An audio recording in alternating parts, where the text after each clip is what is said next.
L'ultime 747. Le modèle 8 Fighter aux couleurs d'une compagnie américaine décolle du site historique d'Everett. Ils sont quelques dizaines à avoir fait le déplacement pour immortaliser un instant particulier dans l'histoire de l'aéronautique.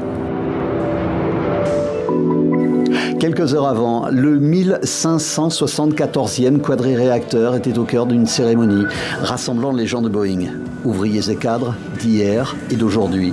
Tous, comme Thomas, partagent la fierté d'avoir apporté leur pièce à un édifice incontournable. Il y a une vraie nostalgie de penser au fait qu'il s'agit du numéro 1574. Étant donné que j'étais là au numéro 1, ça a vraiment été toute une histoire. Une histoire qui a débuté il y a 60 ans, exactement au même endroit, alors que le nombre de passagers pour les longs courriers explose, Boeing s'endette dangereusement. 2 milliards de dollars dans le rouge pour lancer ce jumbo. 6 millions de pièces sont assemblées. Les ingénieurs multiplient par 2 le nombre de câblages électriques et le nombre de places pour les voyageurs. Tous les repères changent. Boeing met au point un simulateur de vol. Les futurs pilotes s'entraînent sur une nacelle située à 10 mètres du sol pour manœuvrer et se garer. Et le 9 février 1969, les portes du site d'Everett s'ouvrent. Le monstre apparaît.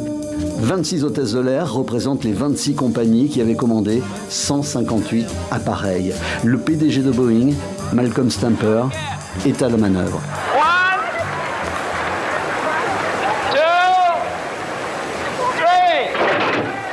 Le pari fou est lancé. Pan Am will bring you the world's first 747.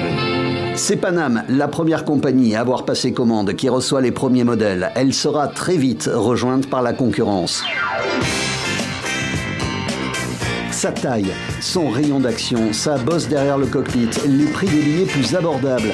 Le 747 étonne et participe à la démocratisation du tourisme. Il accélère la transformation des aéroports, comme la conception des terminaux et des zones d'enregistrement, des couloirs d'embarquement.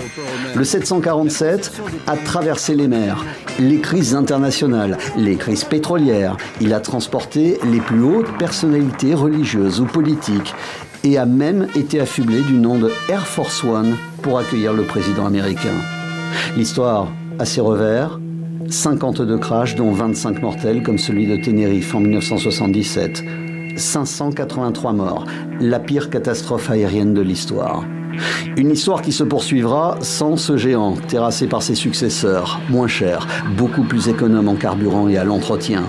Que les nostalgiques se rassurent, on pourra encore apercevoir la bosse du 747 pendant encore 30 ans.